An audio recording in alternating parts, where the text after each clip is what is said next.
Hey everybody, I'm Julie Lytle. I'm the Director of Distributed and Lifelong Learning at Bexley Seabury, and I am so grateful to welcome you all and our presenters tonight to Deacons Talking on the Road to Emmaus.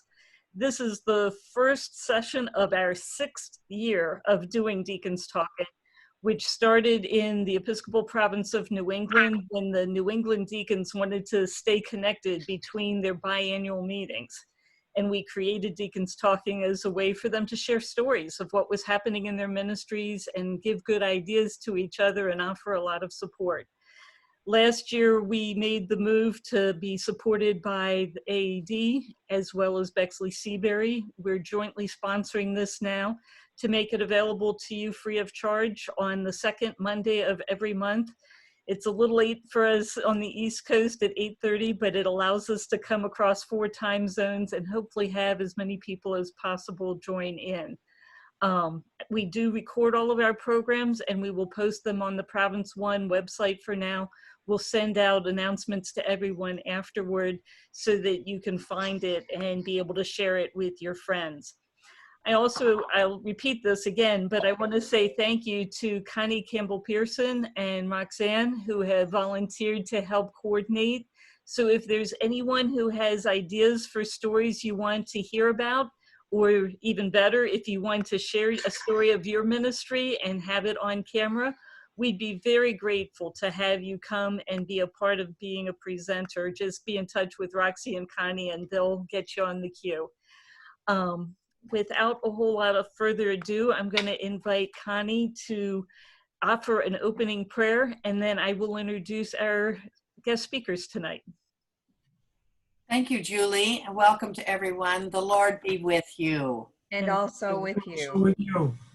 So, Father, we thank you right now that you will calm Maureen and Brenda's any butterflies in their stomach. And we thank you that you want us to hear about embracing the Jesus movement through prayer and community and evangelism. And we thank you that this will be a fresh, wonderful word for each one of us to revitalize our ministries. We lift this whole entire time up together in your Son's precious name. Amen. Amen. So Brenda and Maureen had prepared a presentation that now we have tried 3 times, and the 3rd time is the charm to get them to be able to present for us. They were scheduled to kick us off last year in September, and for a variety of reasons that didn't work out. And then in June, when they thought we were having a program, we didn't have a program. So I am very grateful that they've been patient. And they're going to spend some time tonight telling us about prayer, community, and evangelism. So Brenda, why don't you get started, and then you can share your time with Maureen as the 2 of you have decided to do so. Thank you very much for doing this. Thank you. And thank you very much for having us to do this. You'll hear me say a lot tonight, something about the prayer and pantry box and our intercessory prayer. I will probably repeat that. I was told that if you repeat what you really want people to hear at least 7 times, they will remember that. So there's a method to my madness. I want to also thank Maureen for doing this with me. She is a wonderful person to work with, and I just really want to hold her up and thank her for her support and working with me. I guess I'd like to start by saying that at the Diaconate Triennial in 2016 that was held here in Minneapolis, we heard that our best hope for the future of the church, of our church, is to engage in our own communities, to determine our local needs, go out into our neighborhoods, find out what's going on and engage, have a meaningful relationship with your neighbors. And as deacons, we are to proclaim the gospel. And how are we to proclaim the gospel in the 21st century in ways that make sense? in ways that are sustainable. How are we to meet our neighbors where they are? Because they are not all inside our church buildings on Sunday mornings anymore. Furthermore, how are we to proclaim the gospel using the resources that we have?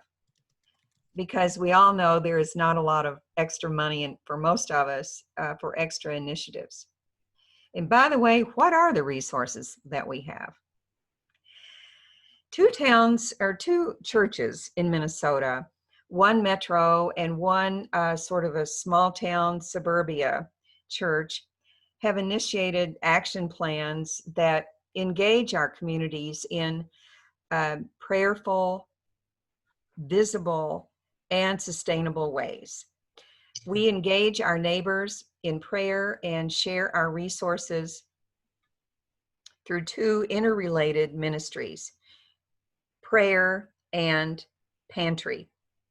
Maureen and I will tell you about the two different ways that our churches have implemented these plans. We'll tell you our stories and promote ideas that you can maybe adapt and share with others. And we'll talk about how this activity is related to the Jesus movement. The Jesus movement, to me, is about sharing the good news of salvation. It's another way of describing evangelism. In past eras, the Episcopal Church has been on the sidelines of those churches who define themselves as evangelical.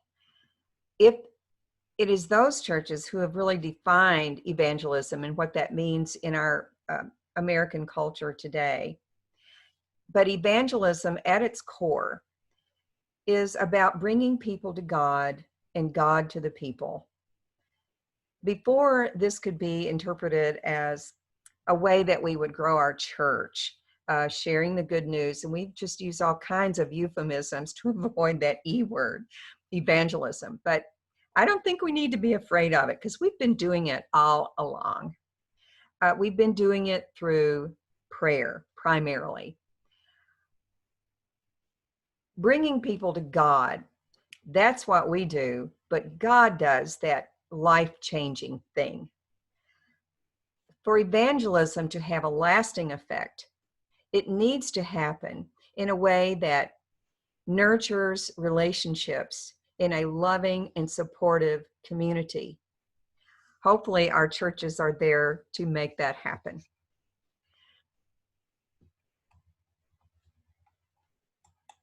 Let's see, next slide here. Ha, I did it. Faith communities can share the good news in many different ways. Prayer, I think, is the fundamental way Episcopal churches do evangelism.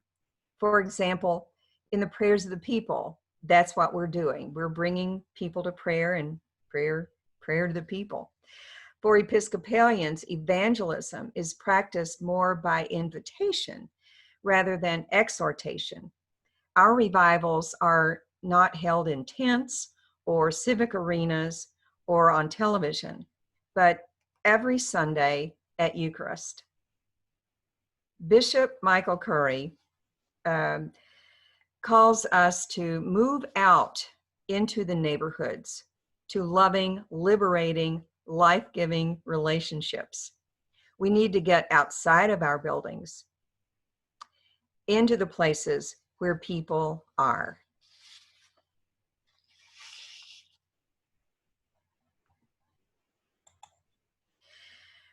Bishop Curry has shaped the Jesus movement to engage our faith communities in the way of love as a rule of life. In this way, we turn, learn, pray, worship, bless, go, rest. And I remember saying at the when I gave the presentation in Providence that if you're a type A person like I am, you might want to start with rest. But I do recommend that if you haven't read these 7 little books, that you take a look at them and choose 1 or 2 to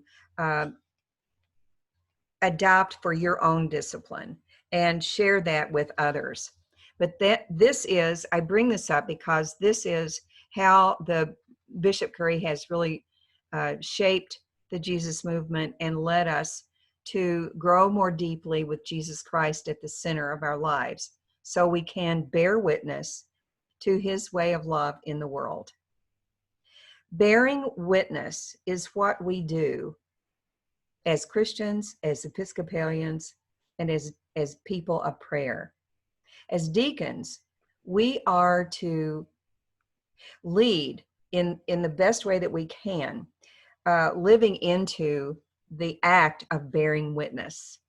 How do we bear witness in our neighborhoods? We're taking prayer outside the walls of the church to offer prayer in ways that invite people into that sustainable relationship. We know that in this country, hunger and homelessness have increased more in the last 4 decades than in all the years preceding them. In this time of pandemic, the problem is even worse. As a faith community, we are well acquainted with the need for prayer in a hurting world. We can do what churches do best. We can be an intersection where human and spiritual needs are met. Engaging in prayer needs to be more than a Sunday morning ritual.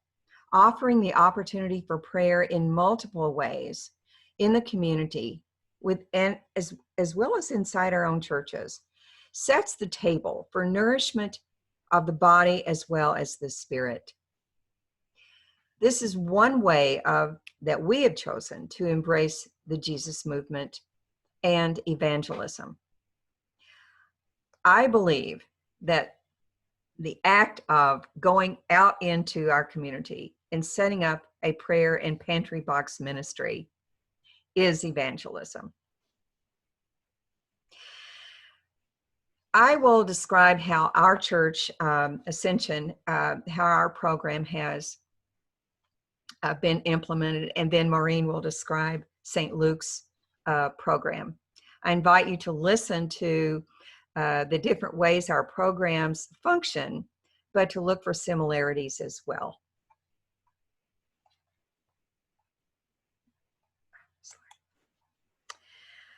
This is a picture of our church, Ascension, and you can see there's a piper out front. We have a bit of a tradition about a little bit of a Scottish tradition in our church. Our church is located about 30 miles from the Twin Cities, Minneapolis and St. Paul. Stillwater is in Washington County, which is the 10th wealthiest county in the country. Despite that, we do have significant pockets of poverty. Ascension already gives generously to our community shelf, food drives, and other community-based programs. The placement of the prayer request box inside the pantry box out in front of our church offers the ability to meet basic and spiritual needs in our neighborhood. And this amplifies our outreach ministries.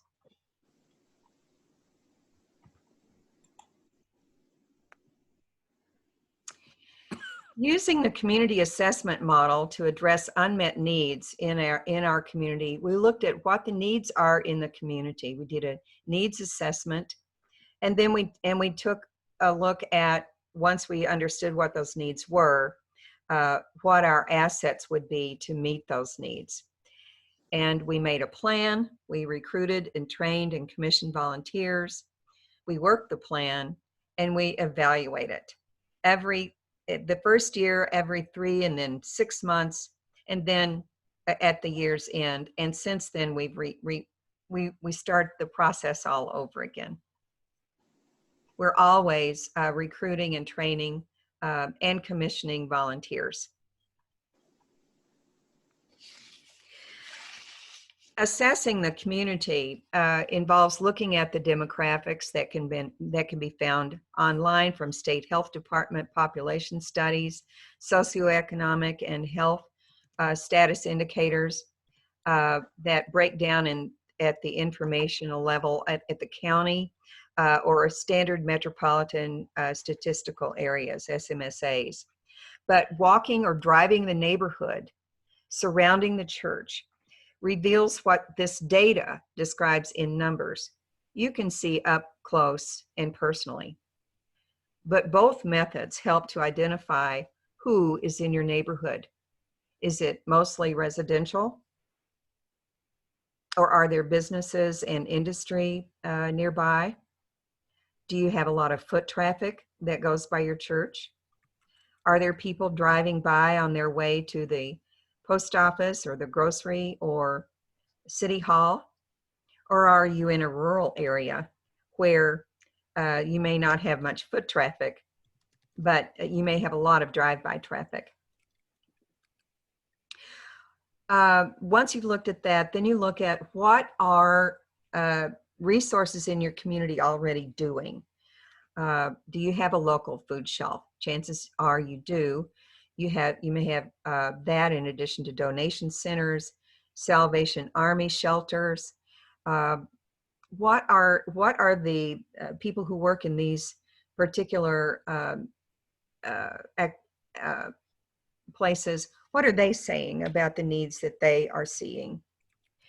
Anecdotal information can be very powerful in sharing stories when you're talking to your church and when you're recruiting your volunteers.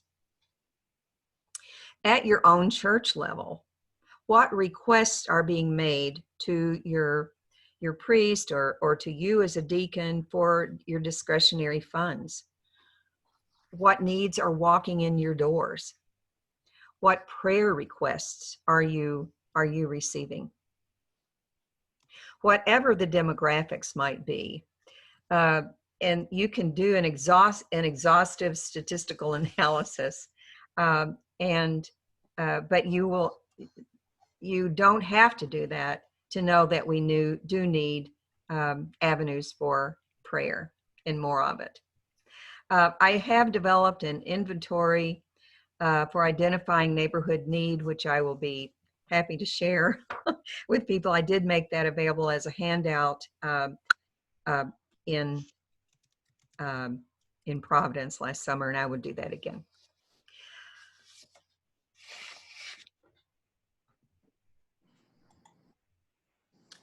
In determining what your own church's assets are to meet those needs, take a look at what your services are, what may be working in your church already.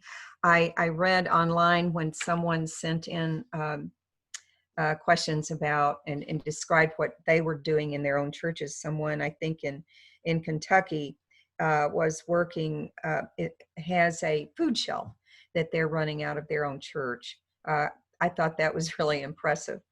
In a town our size, we do have a food shelf that is contributed to by the community and other churches. But what we have at our own church is we all of us have our weekly prayers of the people. You're getting information from people within your community, within your faith community, about what those needs are. And the fact that you have that already organized way of praying, that is an asset. And that is a way that you can build on expanding the ways in which you do prayer.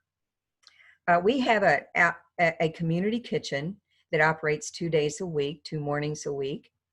And I'll talk about that a little bit more. But we also house a Head Start program. So all of these provide kind of a foot traffic for people who are at risk and are in need of prayer and food pantry items. Because of those assets, we were able to build from that, and we knew that we would have people that were at risk and in need, and would be wanting to use our prayer ministry and our prayer and pantry box.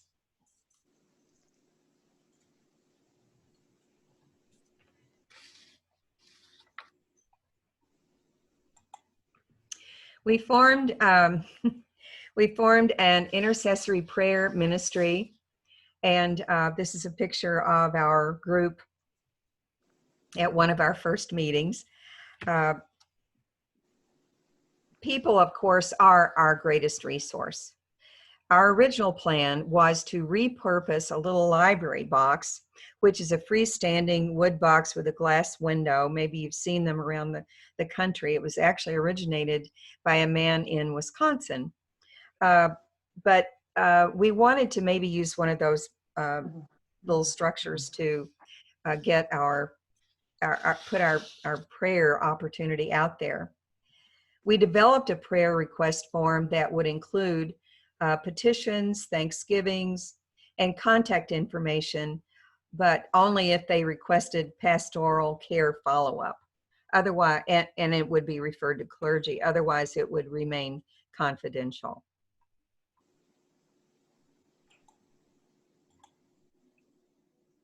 Our prayer request cards are put in our church pews. They're put and they're collected during they're gathered in the basket, the offertory at offertory time. They're also put in our chapel in a basket that people can fill them out and put in there in a confidential way. And of course, we have our prayer and pantry box which I'll talk about in a minute. And we also have an online website place where people can request prayer. This is the prayer box that was designed.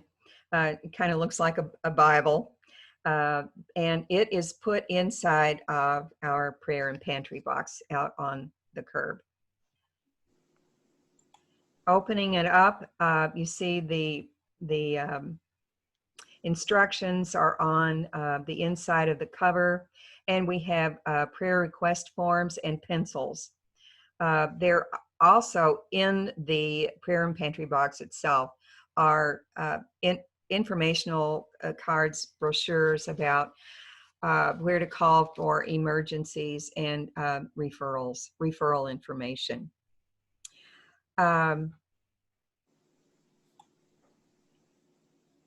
Oops, I think I skipped one.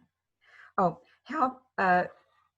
the way it works is we have a 2-person team that collects the written and online prayer request after church each Sunday to pray for the intercessions and thanksgivings.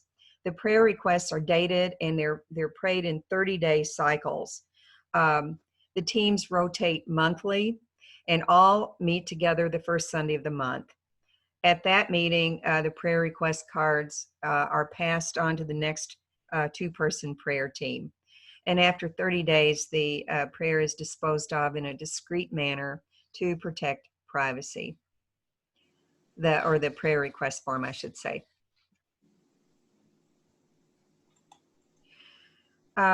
Emily and Dawn Austin Greeley they're just, every church has them. You will always have, people are just absolutely angels. They're just saints on earth. And they were very concerned about the need for a pantry box. This retired couple were active at our community kitchen, which is our pay-as-you-can meal that's served on Tuesdays and Thursdays. And they were thinking of using one of those little library boxes to set up a pantry out on the boulevard, because they saw a need when many of our guests would ask for leftovers or extra helpings to take home for the weekends. And this included families of our Head Start children who had meals at our community kitchen, adults with special needs and modest income families who live in a high-rise apartment, in a high-rise apartment building near our church. Don and Emmy and I combined our efforts to build a structure that would serve both purposes, both for prayer and for the pantry. Here you can see Don and Emily starting to build it. This next picture is, it's still in Don's workshop in his home, and you can see it's stocked with food items there. Built as a replica of our church, it has the see-through doors that open to shelves that hold food, and in the winter we put warm clothing as well. In the steeple part of the structure, you can see there's a little slot for the prayer requests to go in, and there's a trap door behind it in the back that we go in to get the prayers out of. This way it protects people's privacy and anonymity if they require that. But through this ministry, we believe we are offering human and spiritual nourishment. Who nourishes the prayer and pantry boxes, you might ask? Our Ascension prayer ministers visit the box once a week when we collect all the prayers and have our weekly meeting of the prayer team.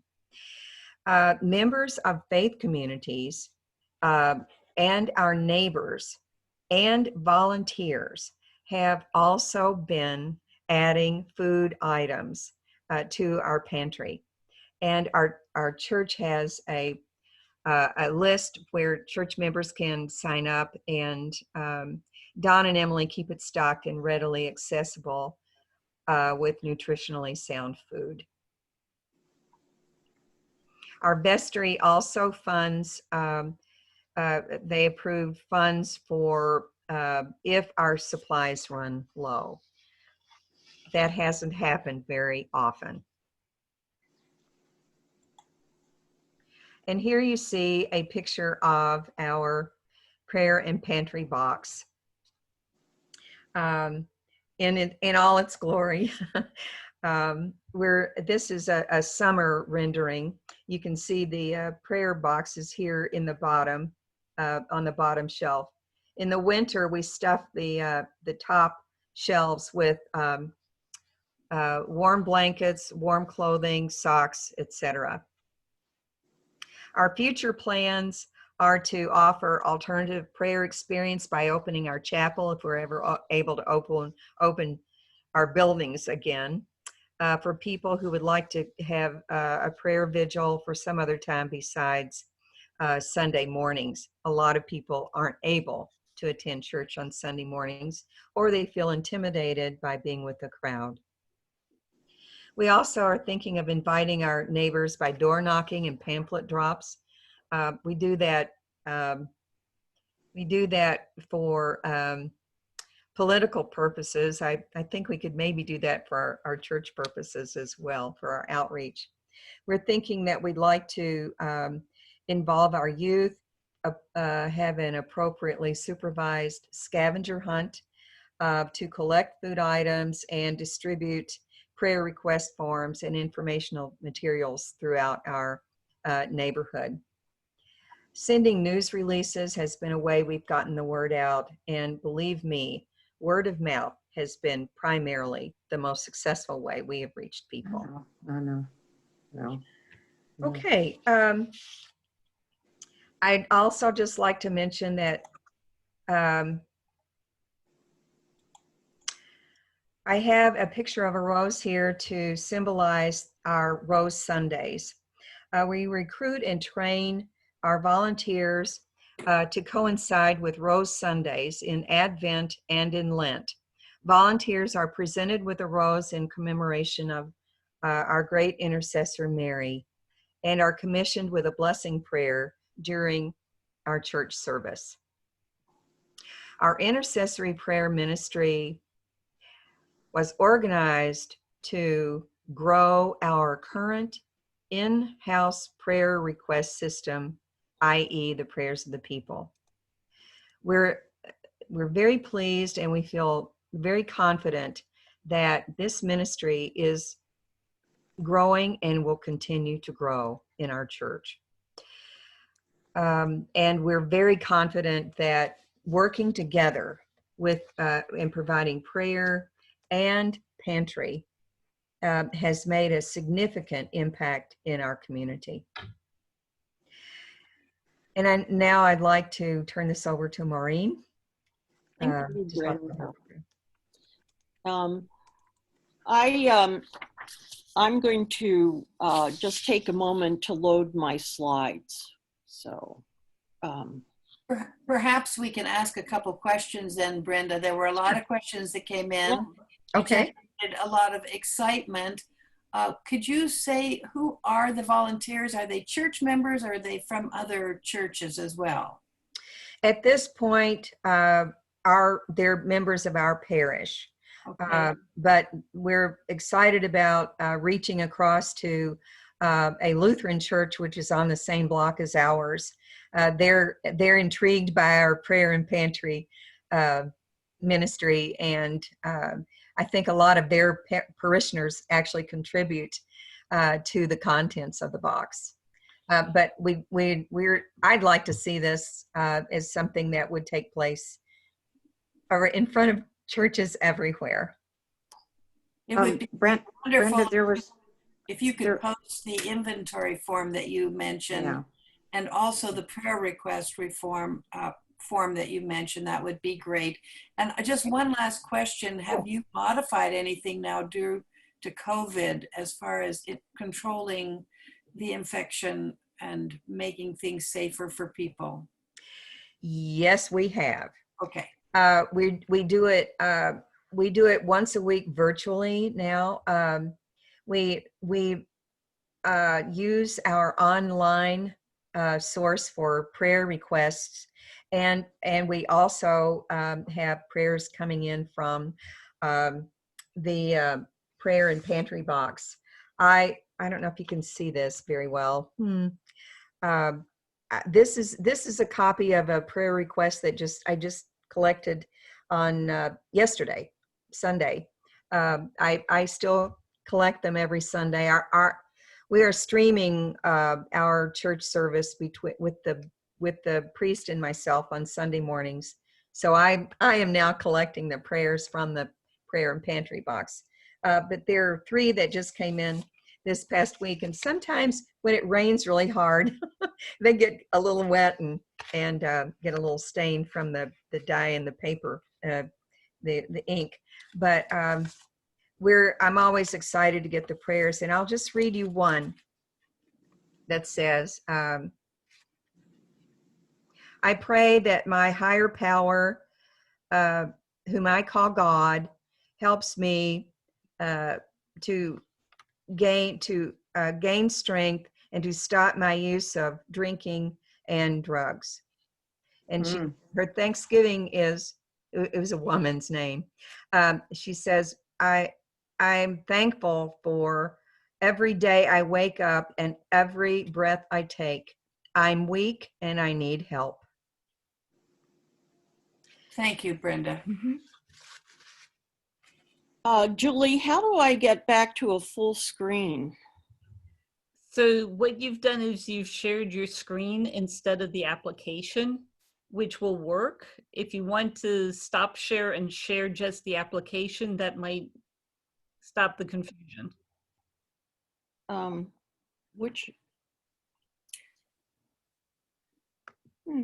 So I just stopped your sharing.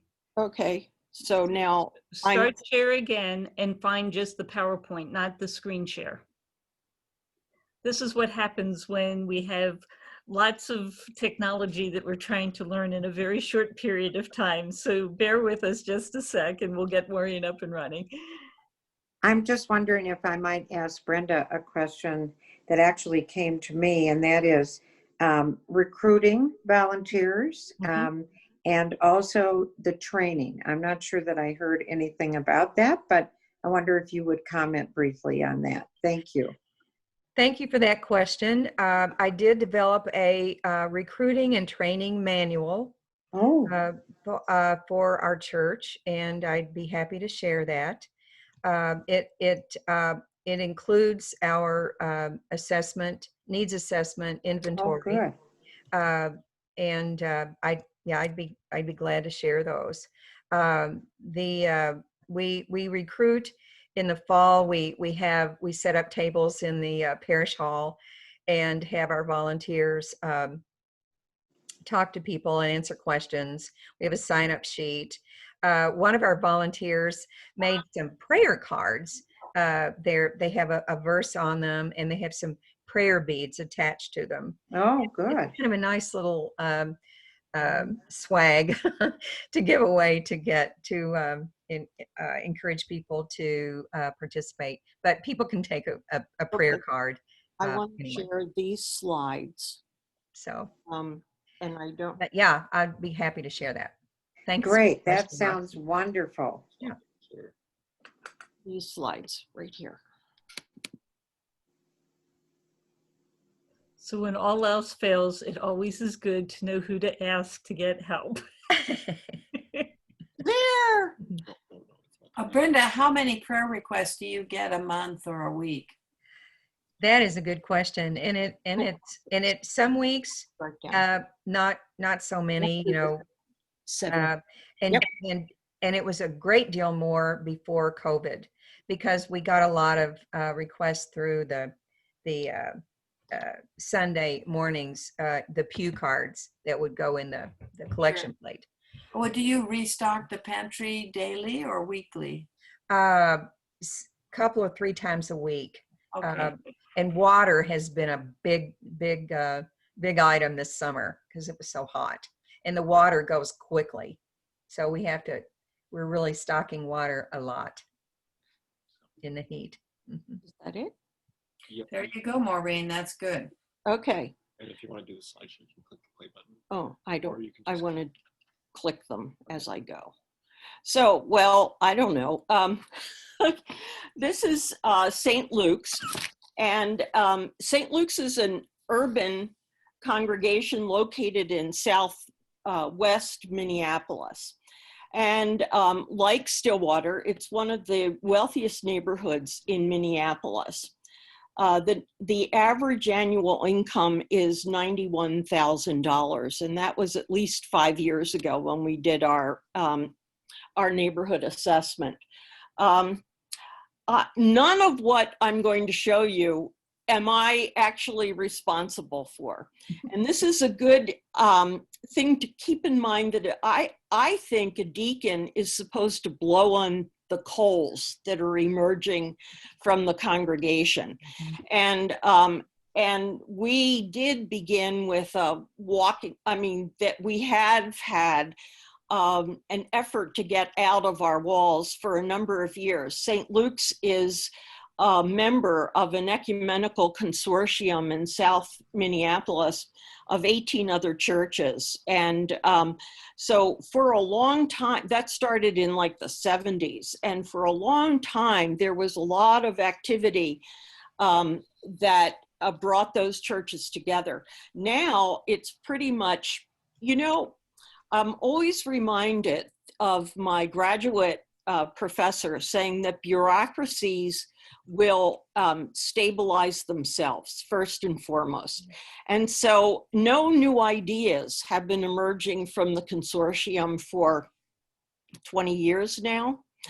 And, but I don't think that the congregations that are together no longer know what to do with that, because they have an infrastructure, right? So our efforts to get out into the community then didn't happen with the consortium that we're a part of.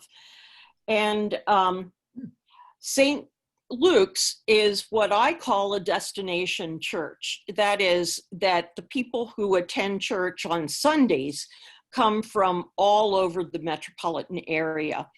I actually live in Wisconsin, and I traveled 45 minutes to get to St. Luke's every Wednesday and Sunday. So, and I'm not the only person that came from across town. It just is, it's not really a neighborhood church, which when we started to talk about neighborhood, I'm like, but we aren't a neighborhood church. I think there are 3 people who could actually walk to the church. And so people don't live in the neighborhood. It's very difficult to get people at St. Luke's to come back for anything in the evening, because once you get home, I know that feeling. I'm not going out again. So, but St. Luke's, let's see, before I was assigned there, St. Luke's had a prayer and healing ministry as a part of, and they've had it for about, I think a good 10 or 12 years now. And and the healing prayer box actually came out of that ministry. And we are a host, St. Luke's is a host chapter for the Order of St. Luke the Physician. And they have healing prayer teams and who are members of the order and were trained in healing prayer by their curriculum and the pastoral minister. And they have a healing service every Tuesday night that draws people from all over the metro area, and not all people who are members of our congregation. But the healing prayer group and the prayer box are linked to this deep spiritual practice that St. Luke's has been engaged in for many years. Just one day, the healing prayer ministry, and this is going to look so different from what Brenda's and Ascension churches look like. So these are the little libraries that are all over the Midwest. And they're in parks, they're in people's front yards, they're in, where else? Oh, they're in playgrounds, and people leave books in them. And then you bring a book, leave a book, take a book. Nobody worries about how many books are in there, or there's absolutely no overhead with the books, the little free libraries. And so that was the original concept of the healing prayer ministry as well, is that they wanted to have a box that people walking by the church could engage with the healing ministry, the prayer ministry. And so that's what they did. And our instructions are right here on the front of the box. Our little pantry came along later, and that's what the blue box sitting beside the little library box is. And that's a wonderful story, and I'll tell you that in a minute. And the other structure that's there is our peace pole, which is, and we thought it was appropriate to have these things kind of clumped together. So the prayer ministry, let's see, the purpose then of the prayer box was to offer all neighbors a way to request prayers, to be in prayerful relationship with neighbors, and to connect our neighbors in times of spiritual needs. And so inside the box, there's a, so inside the box, there are instructions on the door, as I said, and inside the box, there are a number of different items. Oh, that's the instructions. So there's a box with like about 4 by 4 inches knit coasters. I don't know how else to describe them, with a religious symbol knitted into them. And then the box next to that has these prayer ribbons, which you can see all down the pole. They tend to crop up all over the place. And then there, in the bottom of the box is the prayer journal. And so that people may request prayers in the prayer journal, and then someone from the healing ministry team goes out on Sunday and collects the names and puts them on the list of people to be prayed for in that ministry. So let's see. On the left side is the prayer box, and then the slide on the right is our little pantry box. So there are about twice a week, I should say, about the prayer box. The booklet that it is where you write your request for prayers, every once in a while that just disappears. And so they simply replace it with a new tablet. So the prayer ribbons, the knitted prayer squares, a monthly daily prayer booklet, those are free for the taking. So let's see. On your right side, as you're looking at the slide, is the pantry box open. And this ministry was started by the congregation's vestry person in charge of St. Luke's Faith and Action efforts. And, you know, in a neighborhood that has a net income of $91,000 a year, you wouldn't think there would be much need in the community, but I was surprised there is need. The vestry member had experienced food scarcity as a child and also as a young single parent. Once she became a social worker, she saw more and more cases of people facing serious needs for food. And food scarcity is a mission very close to her heart. And as she told me, St. Luke's is on a busy street, 1 block from a major bus line, in a neighborhood with multiple types of housing, single-family homes, and small apartment complexes. Despite the large houses and well-manicured yards, I knew from past experience that not everyone living in this area was wealthy or had enough food. So she was really passionate about putting out.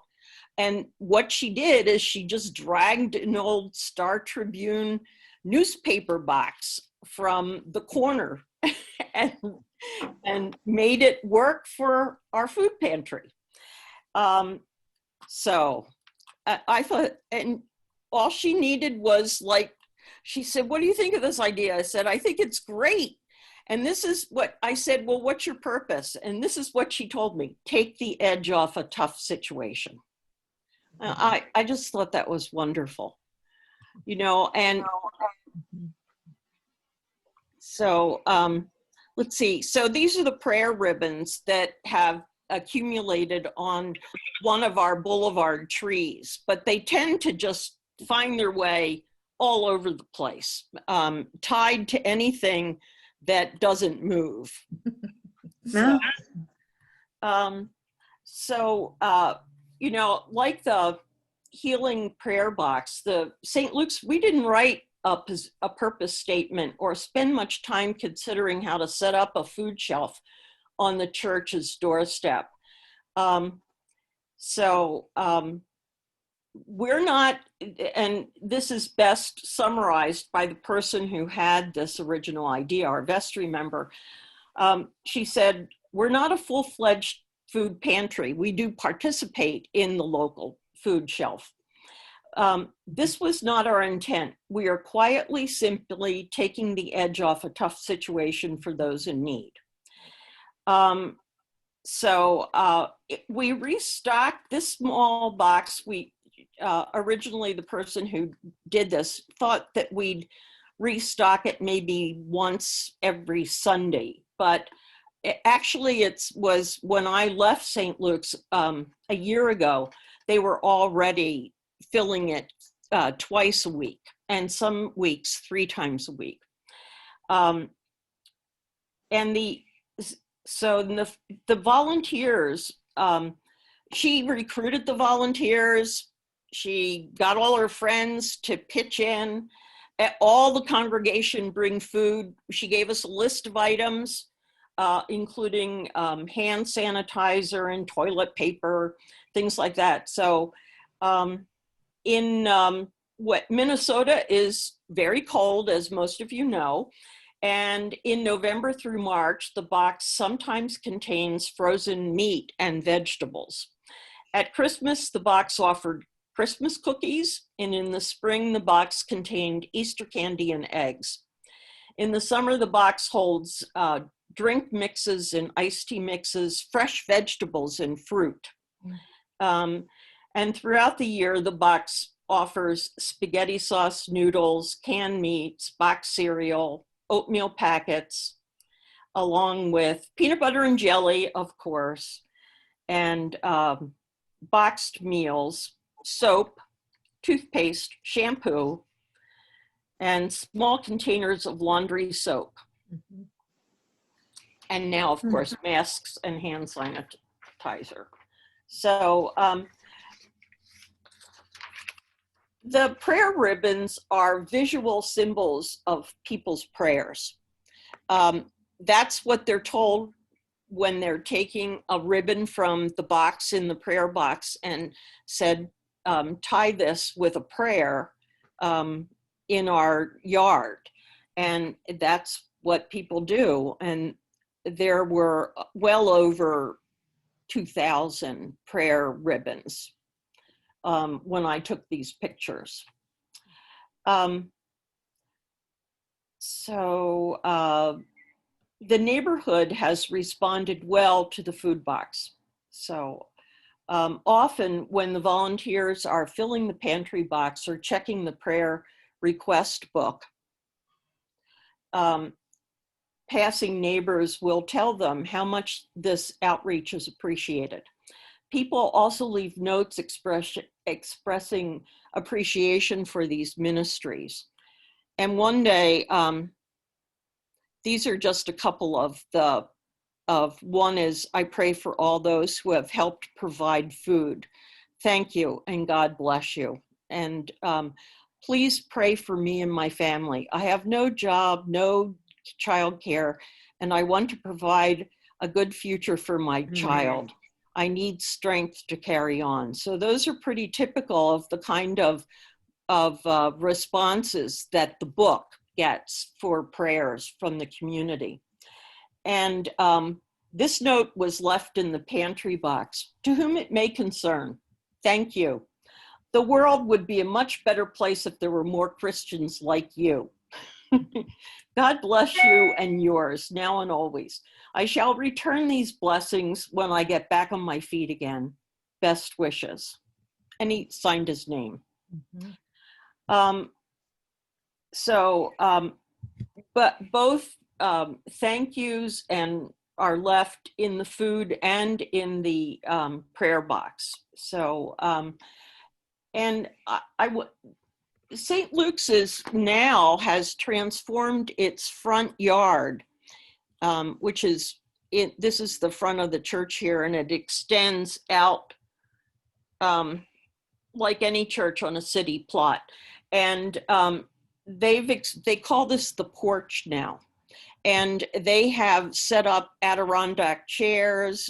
They do an ice cream social after church for the community. They invite people to sit down and chat, and we're on a big walking path because we're only 4 blocks from a very nice inner city lake called Lake Harriet. So, yeah. So, so the porch concept resulted from this idea of bringing the allowing people to make use of our our yard. And now there's a playground on the porch, as well as the Adirondack chairs and the ice cream social that goes on as long as it's warm. The other things that St. Luke's does that are about the community, it participates in the National Night Out. There's a street dance right adjacent on the street behind us. And they put out, St. Luke's puts out the bouncy house for the street dance. We also do an annual gospel service at the park with that beautiful lake in it. They have a wonderful pavilion, and so they run a music in the park program on Sunday mornings, and all of the 18 churches in the consortium take one of the Sundays, and we usually do the opening because they like us so much, because we draw a huge crowd when we sing gospel music. So, but one day I was walking out of St. Luke's pretty late, and this woman was at the prayer box with her maybe 5-year-old daughter and an infant. And she looked kind of embarrassed when I came out the door, and I just said, "Hi, how are you doing?" You know, and she said, "I'm teaching my children about prayer. I'm Jewish, and you don't mind, do you?" And I was like, "No," you know. Anyway, but this is how she taught her children, or her daughter, about prayer. And her daughter was busy tying one of the prayer ribbons on the tree that's lowest enough for her to reach. So anyway, I think that's the end of what I have to say. So thank you for inviting me. I was really pleased to be here. It's great to have you both sharing such amazing stories of being able to connect people in your neighborhoods with things, prayer, resources, food, other things that they need to help get over those little humps. Mm-hmm. What I'd like to do, I know that we're at the bewitching hour, so if anyone needs to leave, please feel free to do so. Before you go, I want to make sure you know that October 12th will be our next gathering for Deacons Talking. And Roxy is going to talk on prisoners you have never seen before. So please plan on being back at 8:30 Eastern time, going across the 4 time zones. The other thing that I wanted to mention is that we did have a few issues with the passcodes today. The original email went out with it being just Deacons, but the system requires a number as well. So we had to change it to Deacons 1, and not everyone saw that change. So the link and the passcode Deacons 1 will remain for every time we gather for the rest of the year. So please hold on to that link and re-register. If anyone would like to come on and to do a little bit of banter with our presenters, I know there were still a lot of questions that were out. If we could extend for another 10 or 15 minutes just to see if we can get a few more of the questions answered. Anyone who would like to stay, please feel free to do so, and we'll close at prayer at 10 o'clock Eastern time. So I know one of the things that came up on a couple of times in the questions that were presented ahead of time was that it seemed like your communities were larger and had some resources. What happens if you're a tiny church with 25 people in your congregation? Is this something that you can do in a smaller context as well? I would, go ahead. I'm right now, I was at St. Luke's for 6 years, and now I'm at a very small, very rural church just on the border between Wisconsin and Minnesota. They do have a little free library, but mostly just the people that go to church there use it. It's a well-driven road because it's a gorgeous rural road. Yep. And it goes right down the St. Croix River, which is one of the only wild and scenic rivers left in the United States. So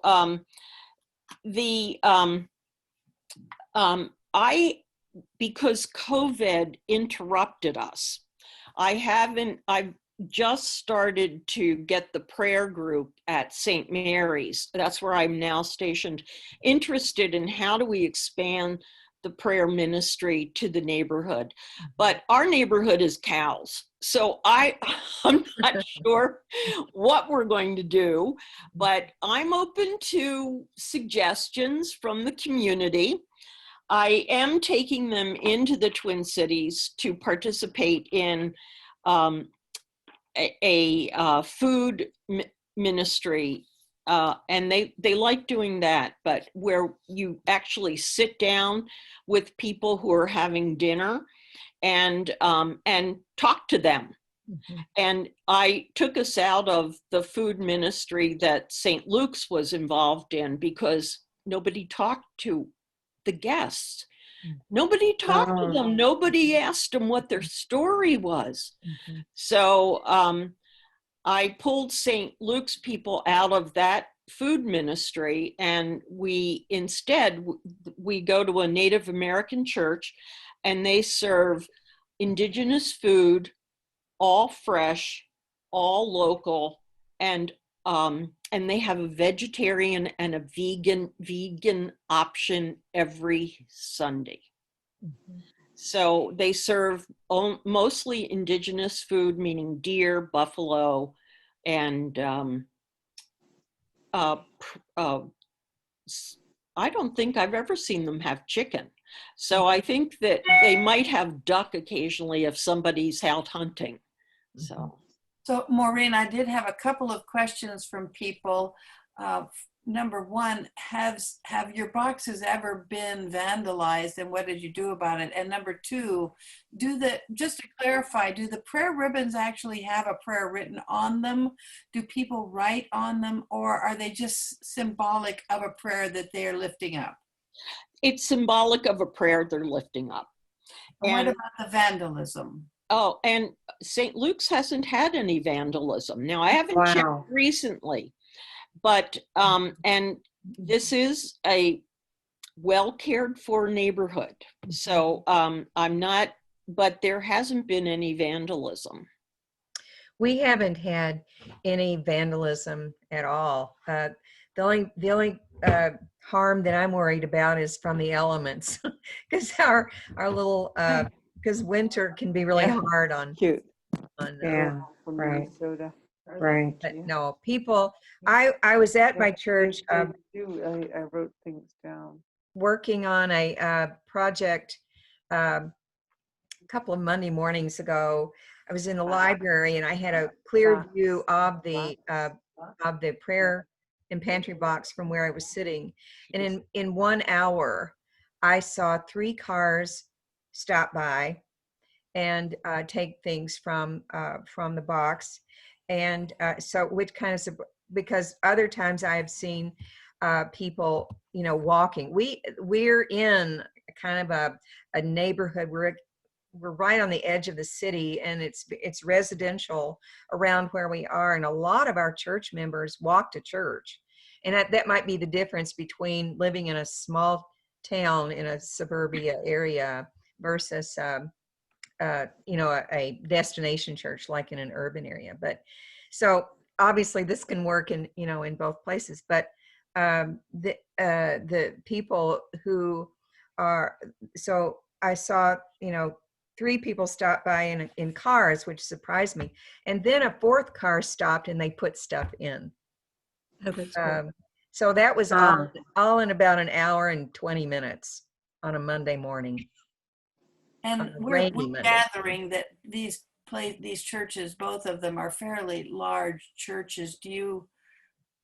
What kind of size are we talking about for St. Luke's and Ascension?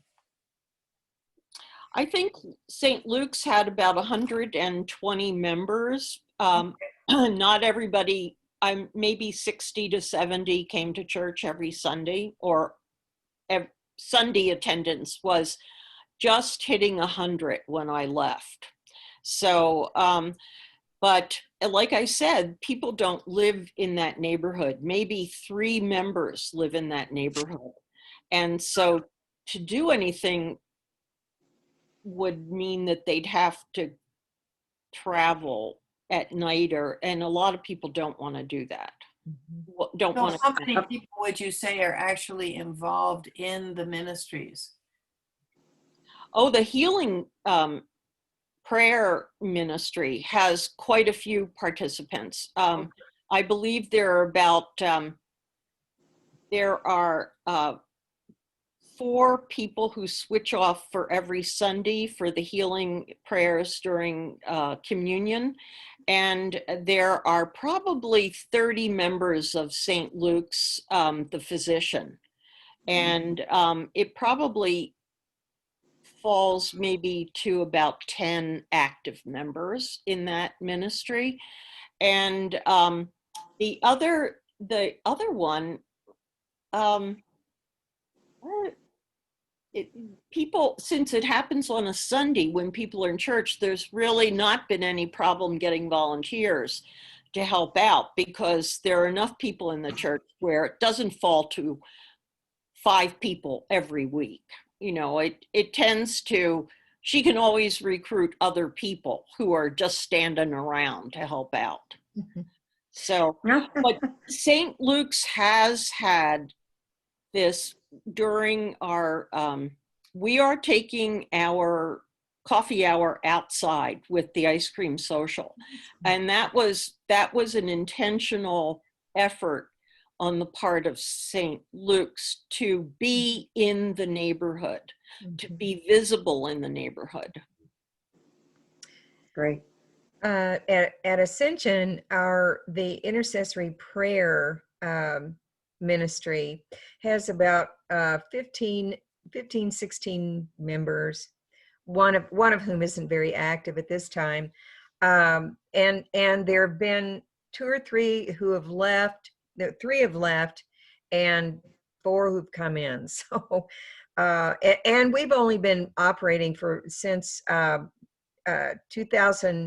December of 2018 was when we first started putting the prayer request cards in the pews.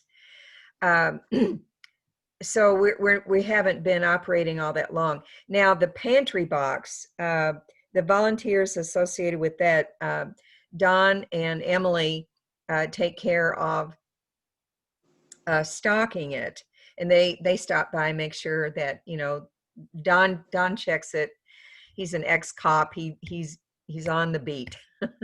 So he checks that out and makes and replenishes it. They keep food in their trunk all the time. I took on putting water in. So I'm putting water in there at least once a week, and in the summer a couple of times. But and every time I go, it's already gone. So the volunteers for the pantry box, it's a lot of people in our church, and then there are a lot of anonymous donors for that. Thank you, Brenda.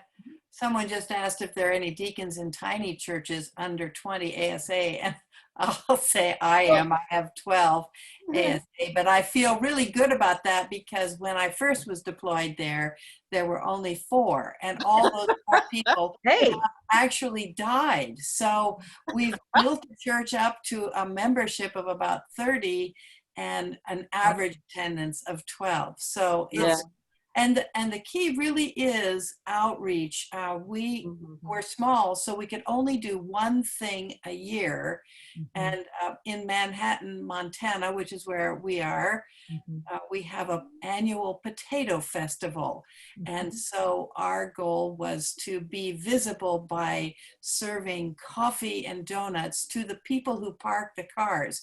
We couldn't even possibly manage a booth that would serve the thousands of people that come to the festival.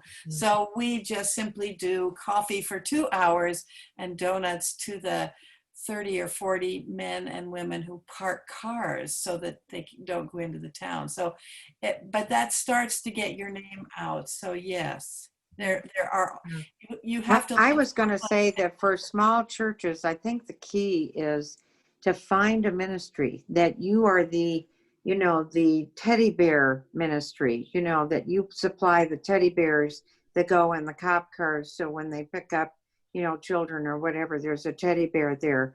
And I think really, quite frankly, the key is to find a ministry. Your assessment, Brenda, wonderful. So what is the need in the community? Right. And in those little places, that can be a wonderful boom. Like, where did these come from? Yeah.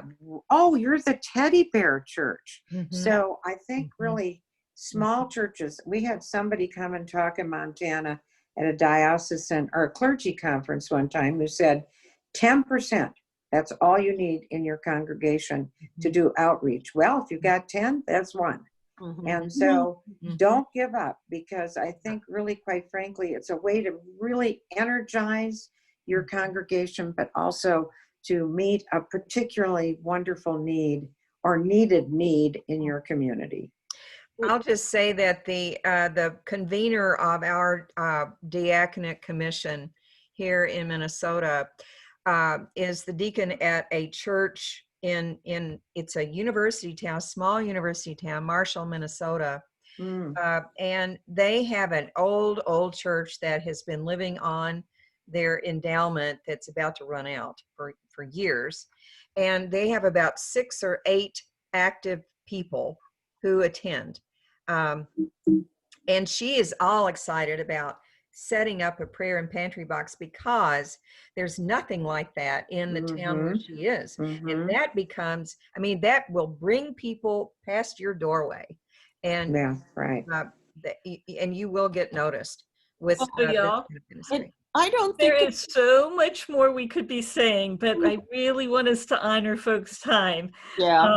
And so let me please say thank you to Brenda and to Maureen for sharing such fabulous stories. It's given us a lot of inspiration and hope to be able to carry on. I have had a couple of requests, and I'm hoping that Brenda, especially the training manual, the prayer form, and the inventory assessment, if you can send them to me, I'll be happy to pass them on to everyone that was registered, along with the link of the recording. So we'll share those resources with everybody. We will be putting this recording on the Province One website, so I'll send you that link. And I encourage you to share the posting for next month's program as soon as it's out with other colleagues, to be able to have them attend. These Deacons Talking is really a great way to offer support to one another and to get inspiration for us to keep on keeping on in our ministries. But I ask you before I go, because I've got such prayer warriors here. I'm on the West Coast at El Camino Real. Our air quality is hazardous. And I ask all of you to pray for the people here. We can't even get out of our houses. Everybody's got all the windows closed, and it's pretty oppressive. So please pray for the people of the West Coast, from California to Washington. Please. I'm in Western Oregon, and it's tragic here, and members of our parish have lost their homes and are injured in all the way from Portland to the California border, all the way from the Cascades to the coast. It's awful. So God be with us. God bless you. What else do we need to make sure we're remembering? We talked at the beginning about some of the potential flooding hitting the southern border. As if COVID isn't enough. Right. Exactly. Well, please know that you all are in each other's prayers, and we hold you all together. What I'd like to do to close, as I usually close the Deacons Talking, is remind us of the prayer, the Franciscan benediction prayer, and the things that we might not think we can do that we can. So please take a moment and just hold on to these words. May God bless us with discomfort at easy answers, half-truths, and superficial relationships, so that we may live deep within our hearts. May God bless us with anger at injustice, oppression, and exploitation of people, so that we may work for justice, freedom, and peace. May God bless us with tears to shed for those who suffer pain, rejection, hunger, and war, so that we may reach out our hand to comfort them and turn their pain into joy. And may God bless us with enough foolishness to believe that we can really make a difference in the world, so that we can do what others claim cannot be done, to bring justice and kindness to all our children and to the poor. We bless you all this evening, and know that God will hold you as you continue to do the amazing things you do. Thank you for your ministries. To be with you for the first time. And God bless. hi to Julie Julie, this was wonderful. Fabulous. I'm coming back. Thank you. Thank you all. Thank you. Good night. bye. Thank you. Julie, are you staying on for a minute? Who? Bye. Julie. Oh.